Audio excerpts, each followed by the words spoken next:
Julen Artzuaga, egunon eta eskerrik asko gurean izateagatik. Kaixo, Akine.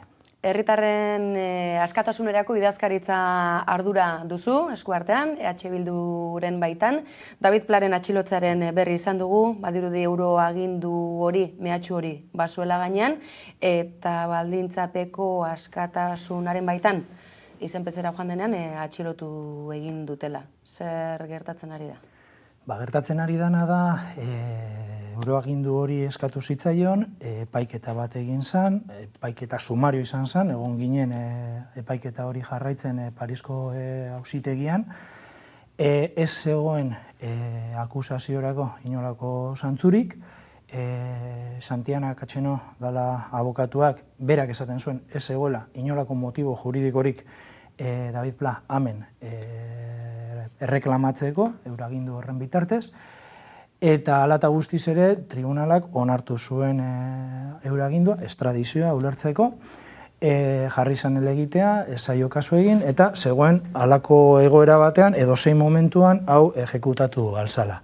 Edo nolare komunikazio politikoa aipatzen duzu, Espainiar estatuaz hitz egiterakoan, agian kontzeptu zabalegia geratzen zaigu momentu honetan, gerta daiteken, ez dakite gauzatuko ote den ze puntutaraino Euskal Herriari dagokionean, nolabaiteko aldaketa puntu batean badago Madril. Komunikazio politiko hori zeini dagokio? Judikaturaren atzean dauden indar horiei, indar politiko horiei, gobernuari zaila da ulertzen momentu honetan argazkia, aldatzen ari den puntu honetan, lehenagoko impulso politikoei erantzunez gertatzen den atxilotze bat izan daitekelako, ez? Ez dakit horra ausartzen zara, pixka bat aurrera begira jartzen. Erantzun behar dizut, baina ez naz ausartzen oso argi esaten ze gertatzen ari dan. Izan ere, desajuste handia ikusten dalako potere politiko ejekutiboa, gobernua, egia da, Sánchez eta Iglesiasen artean, egon daiteke politika penitentziario aldatzeko, edo urrats batzuk emateko prestutasun bat, baina beste aldetik badago hori deitzen dana estatu sakona, ez? Eta hor bai dago entzute nazionala, hor dago Guardia Zibila, hor dago komunikazio enpresa batzuk,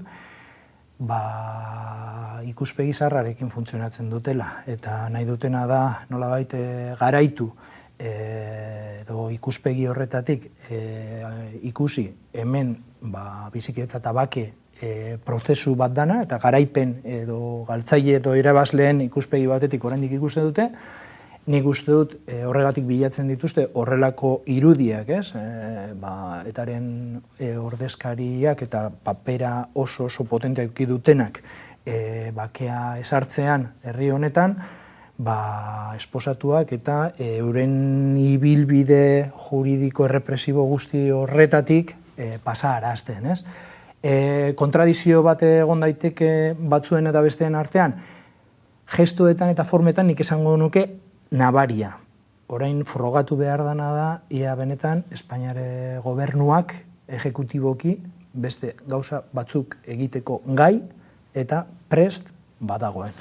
Edo nolare, Frantziar estatuko azken ordu horri heldu diogu, gaur etxeratek ere agerraldia eskaintzen du, bertan aldaketak, Monde Marsanen kontzeptu hori, espetxe aldaketa horiek gertatu direlako, badirudi hor tete bat edo oztoporen batekin aurkitu direla, alde batetik etxe gara ikusi dugu, ez? Azken manifestazio horietan, beste behin ere, Ipar Euskal Herriko instituzio nagusi bezala, babesa emanez, presoen gerturatze, herriratze eta gaixo honen kaleratze horren aldeko iritzia, posizio argi utziz, baina berriz ere aipatzen dugun honen arira, agian hainbat etzaien eroso egiten, edo ez da hain redito politiko hori ateratzeko ez da hain errexikusten Monde Marsaneko aterabide hori. Bengo eskema, ez? Badau borondate bat Frantziar gobernutik eta gero Frantziako estatu sakona, fiskalia kasu honetan, hori zapusteko, hori oztopatzeko ahalmena badauka, bai.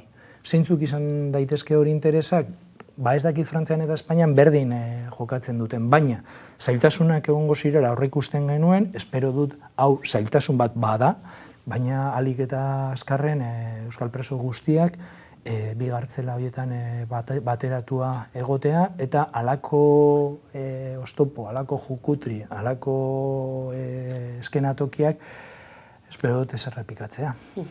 Edo nola ere, Frantziako estatua oso estatu zentrista da, ez dute oso batere gogoko kompetentziak nolabait deszentralizatzea, Ipar Euskal Herriko instituzionalizazio hori ere prozesu horretan egon daitekena da, egia da, bestalde paradogikoa dela, eskuduntza horietatik urrun egonda ere, zuk aipatu duzun bezala, diplomazia eta ekimen politiko eta sozialaren bidez, urratsak eta lorpen nabarmenak lortu dituztela.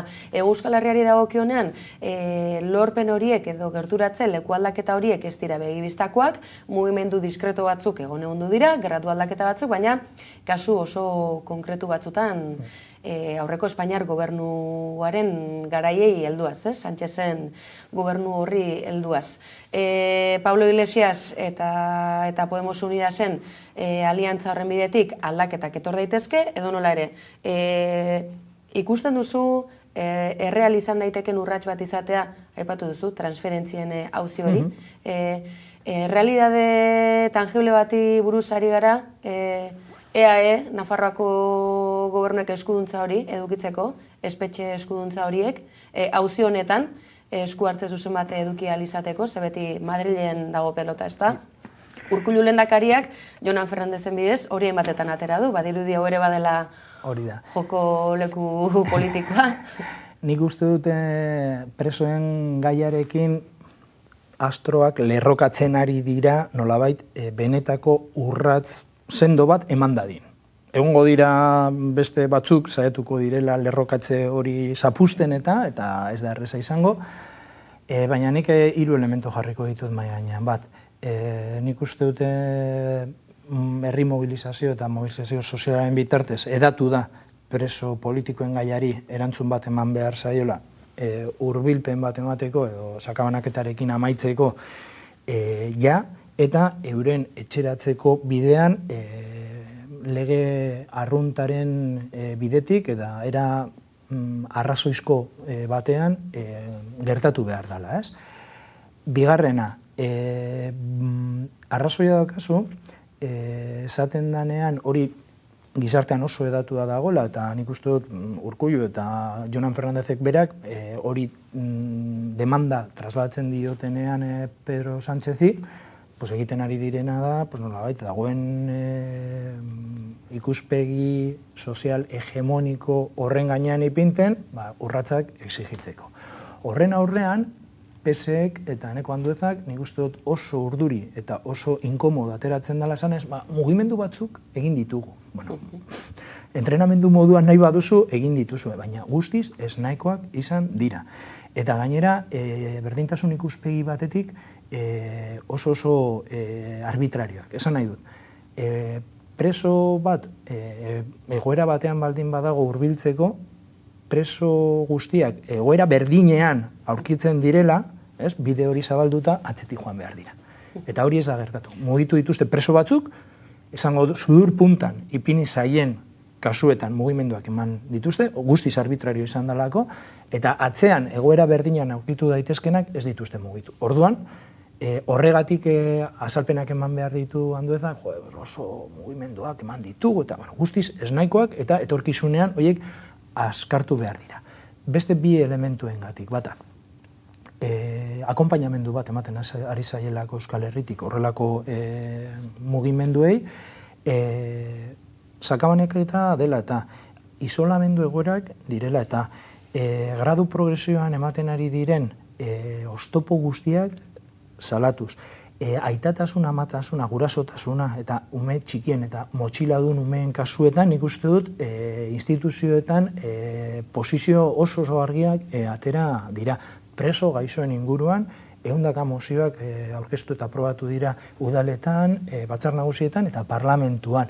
Badago ja, nolabait, koltsoi bat urratsak eman daitezen eta presoen atal guzti horietan akonpainamendua instituzioetatik ere egiteko. Eta faltako zan, beste atala izango zana, Madrilen EH Bilduren partetik ere desplegatuko dan lan politiko diplomatikoa mugimenduak egon daitezen, eta, bueno, 5 parlamentari dauzkaguan, oso indar garrantzitsua gara gobernuak dituen erronka batzuk aurrera jo ditzan, eta ez dut esaten bakarrik presoen gaiarekin, baina indar hori ere presoen atala mugitu dadin konponbideruntz jarriko dugu.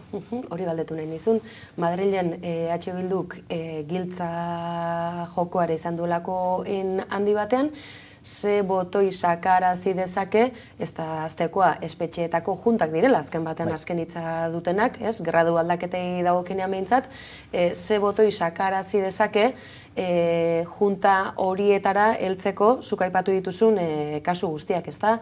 Irizpide politiko arbitrario baten filtro horretatik, iragazki horretatik pasagabe, nolabaiteko prozedura hori abian jartzeko, arbitrario izan gabe edo garaian araberako hautaketa izan gabe. Nik pentsatzen dut ezin dela kanbalatze bat izan, nik aprobatzen dizut ez dakize legea, ez dakize presupuestoak, eta zu mugitzen zara presoen atal. Horrela ezin da planteatu. Nik uste dut logika baten baitan planteatu behar da. Eta da, pasatu bada 11 urte eta eraginik egiten ez duenetik. Pasatu bada tarte bat, nolabait biktimak honekin oso asaldatuta zeuden, baina sortu dira biktima batzuk, esate dutena, eurek ere ontzat hartzen dute mugimenduak egitea alor penitentziarioan.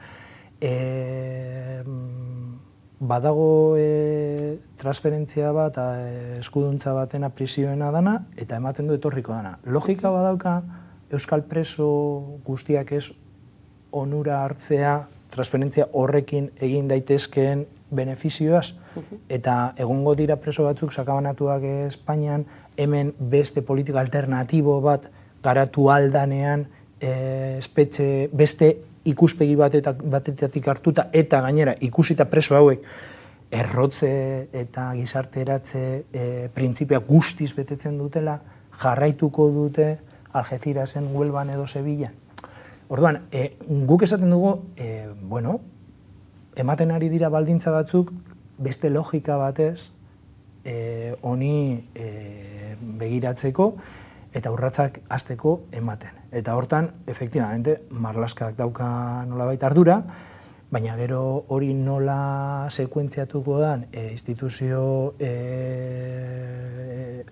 gartzela instituzioetatik eta gero gartzela bakoitzeko zuzendaritzetatik asko arindu daiteke, ez? Eta gu bilatuko duguna da indarra ipintea, desblokeatzeko oso blokeatuta dauden egoerak, baina esaten dut, logika resolutibo, logika humanoa eta gizarte honetan behintzat guztiz edatuta dagoen ikuspegi baten baitan. Dala, presoak Euskal Herrian eta presoak etxean. Edo nola ere, eskuduntza aldaketa horrek, zuzen ere egingo luke horretan, ausartuko zinake, gobernu honek izango te duen ausardiarik alako urratxik emateko, prozesu horri behintzate hasiera eman, zeren transferentzia hori egiteko badirudi dena prest dagoela. Bai. Sinadura hori botatzea besterik ez dela. Eta Erkoreka pregonatzen ari da, sinadura hori iaia redaktatuta dagoela formularioa eta bakarrik faltatzen dela sinatzea. Nik kasu egin nahi diot, pentsatzen dudalako hau tamalgarria da, oraindik estatutua agortuta ja berez ematen dugula eta olako eskuduntzekin nolabait komunikazio politikoa egitea. Ez hau beteta egon behar zan, hemen egon behar zan, transferituta egon behar ziren gartzelako langileak, gartzelako zaindariak, euskal administraziokoak izan behar ziren, eta orain prekampainan ekarri nahi badute, eta eurek horrekin beste domina bat paparrean ipini nahi badute oso ondo, ipin dezaten, baina garatu dezagun hori. Eta ikus dezagun, ia balio duen, eta hori da kontua. Beste gartzela politika alternatibo bat egiteko, edo espainolek egiten duten gartzela politika berdina horixe galdetu nahi egiteko. Pues erantzuten dizut, horretarako bada, ointxe hortan esaten dut nik, ez dugula nahi. Berdina egiteko bada, ez bada gartzela politika eratzaile bat egiteko, ointxe hortan esaten dut, ez dugula nahi, eta gaina kontra jarriko gara. EH Bilduk badu eskaintza konkreturik, zentzu horretan? Bestelako espetxe eredu bat, transferentzia hori izan dadin eraldatzailea, sozialki ere, Bai. ekarpen bat egiteko? Inok ezin digu esan ez dugula txiko lanik egin, porque prestatu genuen lan bat 100 neurriekin. Zer lan da hori? Euskal gartzela politika alternatibo bat garatzeko EH Bilduren proposamena 100 neurrikoa. Landu genuen gartzela inguruan ibiltzen diren elkarte, erakunde, preso guztientzako egiten dugu eskaintza, politiko eta arruntentzako, hortan ibiltzen diren erakunde guztiekin lan egin dugu, kriston lanketa egin dugu ikuspegi mediko batetik hori Osakidetzak gaur egun prestatzen duelako hori zerbitzua eta nola enkajatzen dan Osakidetza eta gaurkoz Espainiatik kudeatzen dan gartzela instituzioren arteko koordinazio edo ze arazoak sortzen diren eta nola konpondu beharko ziren baina eskumen hori etorrita eta ez bakarrik txosten polit eta sakon bat egin, baizik eta eztabaida hau eraman genuen parlamentura, egin genuen monografiko bat gartzela politika nola egin behar da ikuspegi alternatibo batetik, eta hor topatu ginen gainera PS Justizia Departamentu eurena dalako, eta baita ere PNV-ren jelos alako atake batekin, ez? Pentsatu enten nolabait eurena dala hori eskumena, eurek kudeatu behar dutela, eta nolabait pizkat mespresu sartzen, sektore sozialetik eta EH Bildutik datorren edozein ekarpena.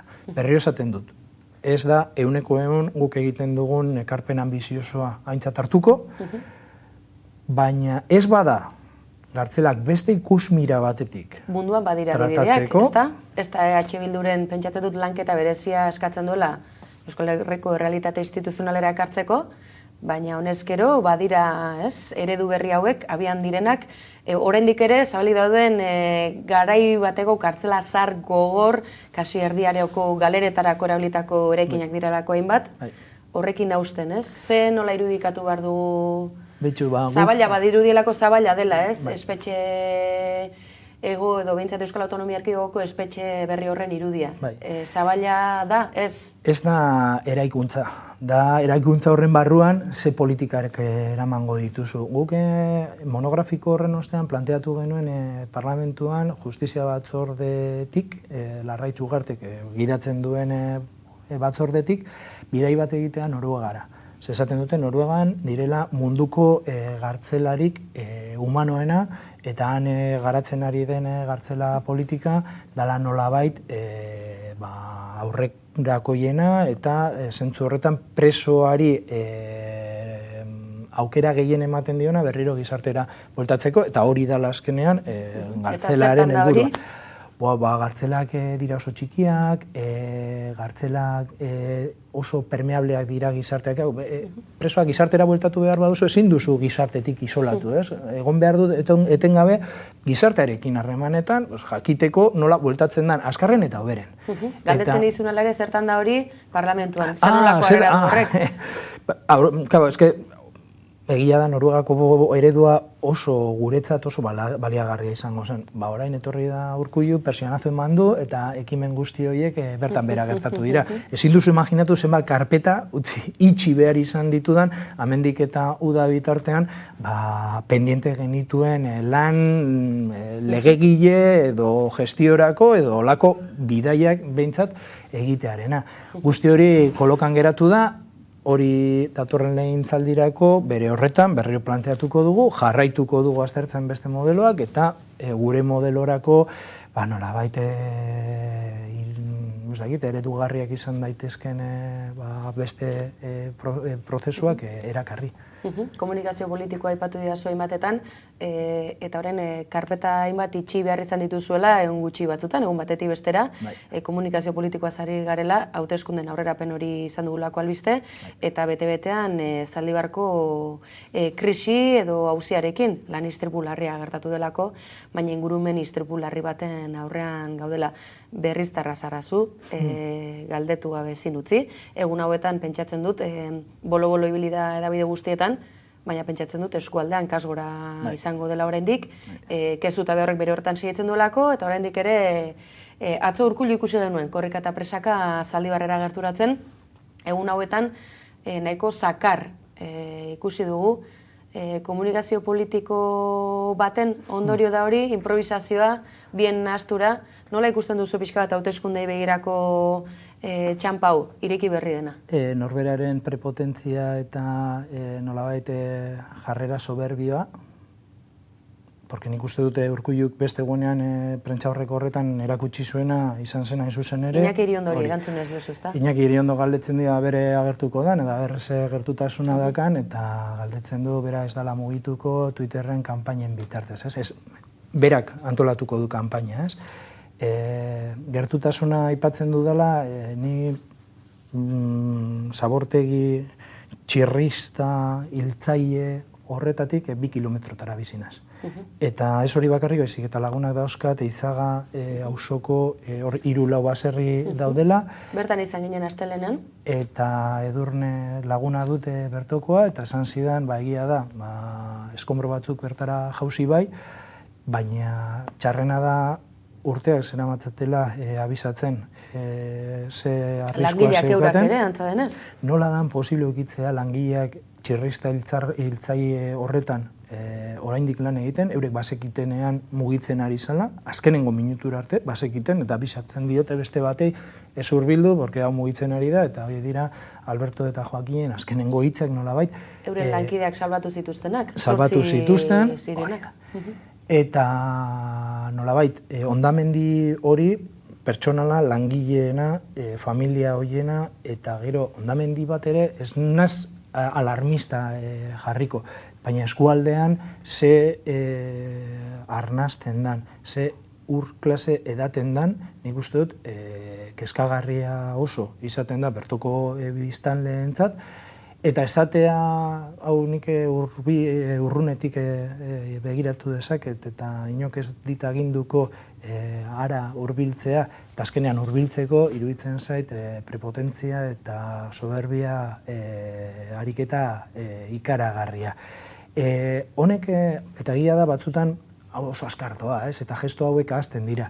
Nik honetatik atea nahi dudan ideia da, olako zabortegi arriskutsuak gure lurraldean, nun, nola, ze kontrola, zenbat lur dauzkagu okupatuak horrelako zabortegiekin, ze hipoteka suposatzen duen etorkizunerako horrela kudeatzea material arriskutsu guzti hauek, eta batez ere, ze politika publikoak behar dira, hau pixka bat buelta emateko, porque orain arte ikusi da, enpresak izan direla jaun da jabe, inolako inspekziorik gabe, inolako kontrolik gabe, hau libre egin alizateko eta rendimendu ekonomiko itzelak ateratzeko.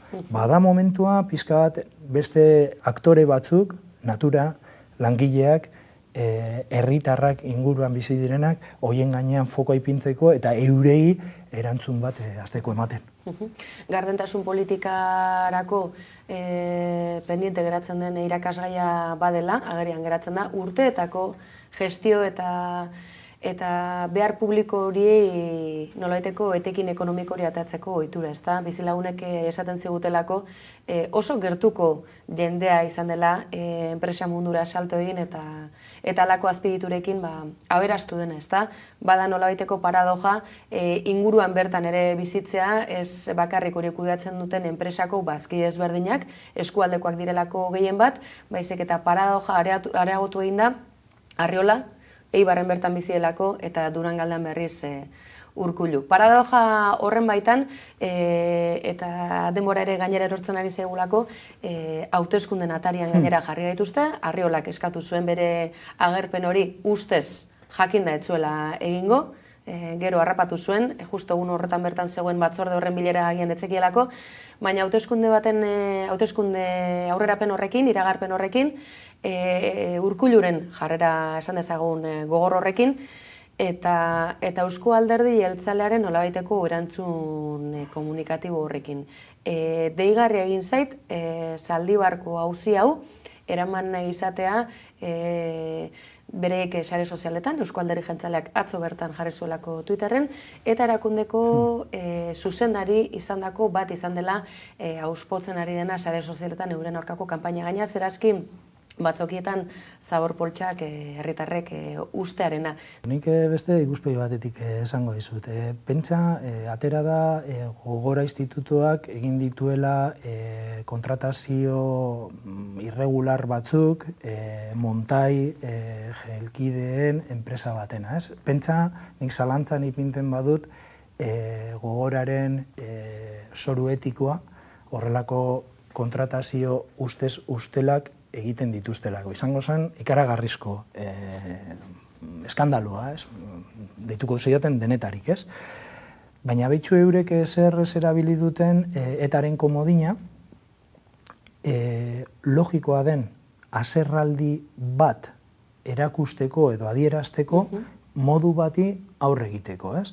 Egia da Aitor Elizaran txio bat egin zuen, ez? Eta horren beste agintzen duela ere sare sozialak eta esaten erantzun bat eman behar zela eta bera hobesten zuen sakarpoltzak ipintea zera, baina Aitorre bi nolabait karakteristika ditu bere bizitzan, ez? Bata da bere aita Galen biktima izan zala, eta ez dut esan Galen biktima batek auspotu dituela horrelako gertakizunak, baizik eta beste zirkustantzia bat dauka, eta egia da etaren arduradun politiko bat izan zala, ez? Eta nahiago izan dute hori zatia nolabait nabarmentzea eta komunikazio politikorako berriro ere erabili. Orain dela egun batzuk, txio bat ikusi nuen asko gustatu zitzaidan eta zan pertsona batek esaten zuen, aurrikuspena, baietz PNV-ek gai honekin azkenean biktimismorako komunikazio bat topatuko duela. Eta topatu du. Ez du konpontzen auzia, ez dio konponbideak eskaintzen, kasu honetan langileei eta inguruan eta zabortegiaren kaltetu guztiei, baina eurekia biktimismoan nolabait refugioa bilatzen dute. Eta nahi hori tamalgarri iruditzen zait. Ulertzen dut kanpainan gaudela, ulertzen dut zergatik Urkulluk deitu nahi izan du zerara, hauteskundetara, orain ustelkeria kasu asko etorri behar zirelako, egia da hilabete izan behar ziren oso gogorra, oposizio oso gogorra egin behar genielako, egia da izan dela legegintzaldi frustratu bat, lege bape ez du atera, pilo bat orain atera behar genituen arrapaladan eta horreri ere ematen dio portazo, eta berak amaitu zuen agerraldi hura, esaten prekampaina, eta nik ikusten dut prekampainarako tresneri guztia, horretara norabidetzen ari direla. Ez baita aztekoa, Gipuzkoa laborategi xare erabilizutela zaborren kanpaina egiteko. Baten bat hasi baldin bada, hondakinen kudeaketaren nolabaiteko aurkako kanpaina horiek egiten, eta horregatik iruditu zait bitxia, zabor poltsa horiek nolabait itzuli nahi izan dituela. Ziklikoa izan dela. Baten batek esango du herri honetan akaso hondakinen kudeaketaz arituko garela urte luzez, edo nola ere hemen paperak nolabait kuriosoki alda daitezken horretan. Oinarrian kudeaketa politikoa dago edonola ere, gestio horrek erakunde publikoetan duen eragina, bukatzen goaz, aintzan ezen arroba aipatu duzu, Gogora Institutua, ustelkeria kasu baten atarian ere egon gaitezke kasu horretan, edonola ere, galdetu nahi nizuna, oroimen historikoaren legearen proiektu hori zertan geratzen da, legegintzaldi berri horri begira, galdera zuzenak, lege hori aurrera ateratzeko aukerak badaude, Nafarroan badaude, beste erkidego autonomo hainbatatan ere, Araba, Bizkaia eta Gipuzkoan ez, eta Gogora Institutuak ze paper joka dezaken hori, ahaztu gabe, ez dagoela oraindik oroimen historikoaren zuzendaritzarik. Zergatik? Zer gertatuko da? Sekuentzia pixka bat askar kontatu duko dizut. Guk gure hauteskunde programan jarri genuen, bultzatuko genuela memoria historikorako lege bat. Ekarri genuen testua eta PNVek atzera bota zigun. Torri zen frankismoaren krimenen kontrako plataforma eta ILP bat, lege proposamen bat ekartzeko borondatea azaldu zuten. Etorri izan PNVek eta atzera bota zuen. baina ja, nolabait, eurek lotxagarria geratzen ari zirela, ez zutelako ondo azaltzen, zergatik horren besteko, horren beste tematu memoriaren lege baten kontra, azkenean esan zuten eurek ekarriko zutela aurre proiektua. Luzatu gara 3 urte, dinamika guzti honetan. Eta nire galdera da, ez dakit azkenean, PNVek ze legea ekarriko duten, nik esaten dut, irakurri dudan lehenengo zirriborroa, ambizio gabeko, eta frankismoaren biktimak nolabait kanpo usten duen zirriborro bat dela, baina txarrena da, ia frankismoaren biktimek itxaron dezakete beste urte bete, beste 2 urte, lege bat egin dezagun euren eskubideak aintzat hartzeko. Porque bakigu sadina dakatean, eta bakigu orain dela 80 urtetako mina eta burruka hori eurek arrastaka ematen dutela. Gerra zibilaren ondorenarekin gertatzeko arriskuan gaudela, ezta? Hori bera, baita frankismoarekin ere. Eta beti atxeratu, eta horre kaltetua ez da Bildu, da frankismoaren biktimak, eta hoiei ez diegu inolako erantzun duin emate. Gardentasunaz ari garela ala ere, Julen, aurre proiektu horretan Eusko Alderdi Jeltzaleak aurre ikusten du, zuzendaritza berririk sortzea? Planteatzen duena da nolabait, Gogora institutua dela honetarako tresna, eta guk esaten genuen, guazen imperatiboak luzatzera institutu hau nola manejatu behar den, ze kanpainak garatu behar dituen, eta hori ez dute nahi. Gaintzan Ezenarrok bere postua betikotu nahi du? Hori baino nik uste dut eskua libre utzi behar zaizkiora. Eta eurek esaten dutena, gu jakingo dugu, guk ikusiko dugu, baina ez agindurik eman. Eta betxu zerekin lotu nahi dudan gainera. Atzo eztabaida bat eman zen kongresuan torturatzaileen kondekorazioen inguruan, ez? Eta Marlaskak esaten zuen, lasai, baina hori memoria historikorako lege bat egingo dugu, eta kondekorazio horiek kenduko ditugu frankismo garaikoak. Gertatzen dena da, torturatzaile gehienak epaituak izan direnak, zigortuak izan direnak, indultatuak eta kondekoratuak izan direnak, sasi demokraziaren garaian gertatu direla. 71 torturatzaile izan ziren horrelako prozesuetatik pasatu zirenak, akusatu, zigortu, goratu euren eskalatan eta kondekoratu, eta horietaz ez dute hitz egiten. Esan nahi dut, errezagoa da memoria historikoaz hitz egitea, oraingo memoria gaur egungoaz hitz egitea baino. Oraindik geratzen zaigu asko egiteko, gaur torturaren, Euskal Herrian torturaren eguna da, Otsaiak 13, gaur gogoratzen dugu, orain dela 29 urte Jose Arregi basatiki torturatu zutela, oso latza izan ziren azkenengo hitzak, eta oraindik lan handia geratzen zaigu herri honetan torturatutako milaka eta milaka pertsonei merezi duten errekonozimendu eta erreparazioa emateko. Ez dut uste Nurembergik egongo denik torturaren auzian, gobernu berriak akaso adierazpenik egiteko aukerarik izango du, hori ere ikusteke, gauean Unai Romanoren lekukotza dakar Hamaika telebistak, Marlaska aipatu duzu, Guardia Zibilare aipatu dugu elkarrizketa atarian, erreparaziorako aukerarik egongo da, edo transferentzi hori ere geu beharko dugu, gutxienik Euskal Herrian torturatutako milaka persona horiei hemendik, bertatik. Arreta hori eta zaintza hori eskaintzeko, ze askotan pelota beste nonbait jarrita, ez da inoiz iritsiko. Bitxu ze tristea da, baina hemen eginda giza eskubideen urraketen biktimei erreparazio eta errekonozimendu emateko lege bat, guretzat oso baxu usten zuen errekonozimendu eta erreparazio maila beste biktima batzuekin konparatuta, baina Madriletik etorri ziren eta esan zuten edo gauza batzuk oraindik gehiago jaisten genituen edo bestela auzitegi konstituzionalen aurrean gobernuak helegite bat sartuko zuen. Orduan nolabait esaten digutena da Madriletik esango dizuegu estatuaren bortizkeriaren eta terrorismoaren eta torturaren biktimei zen olako errekonozimendu eta reparazioa eman behar diozuen zuek Euskal Herrian. Horretarako eskumena ere ez daukagu. Egia da lege horren ibilbidean torturatuak eta bestelako estatuaren polizien kaltetuak errekonozimendua eskuratu ahal izango dute. Animatzen ditut biktima guztiak lege horren bidetik jarraitzeko, ambizio gabea da lege hori, eta gu beti sakatuko dugu pertsona hauek merezi duten errekonozimendu reparazioa osoa eduki dezaten beste biktima guztiekin berdintasunean. Eta hortan ez dugu amorerik emango.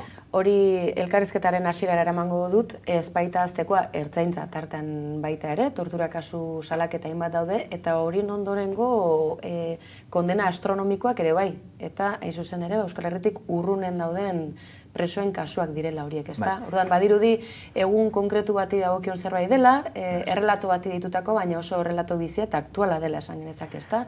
Bai. Hemen askotan ipinten dugu torturatuaren karga emozionala edo eurek sufritzen duten karga hori torturagatik, ez? Eta asko ipinten dugu errekonozimendu eta reparazioa eurengan. Baina baita ere, ezin dugu ahaztu torturak... Erabilera politiko eta judizial hori, ezta? Galdera, zertarako egin da tortura? Pertsona horiek suntsitzeko, bai. Baina beste, nik esango nuke, Entzutegi Nazionalean egon diren zigor guztien 90%an tortura dagoela muinean. Eta torturapean hartutako deklarazioak, inkulpazioak, hirugarrenen kontrako inkriminazioak hor daude. Horri justizia inork deitzen badie, nik uste dut sarkasmo batean jausten ari dala. Eta horregatik azalpen guzti horiek jarraitu behar dira egiten. Julen Arzuaga, Hiritarren Askatasunerako idazkaria Euskal Herria Bildun, eskerrik asko. Plazer bat. Beste batean, espero zaitugu. Nahi duzuen arte.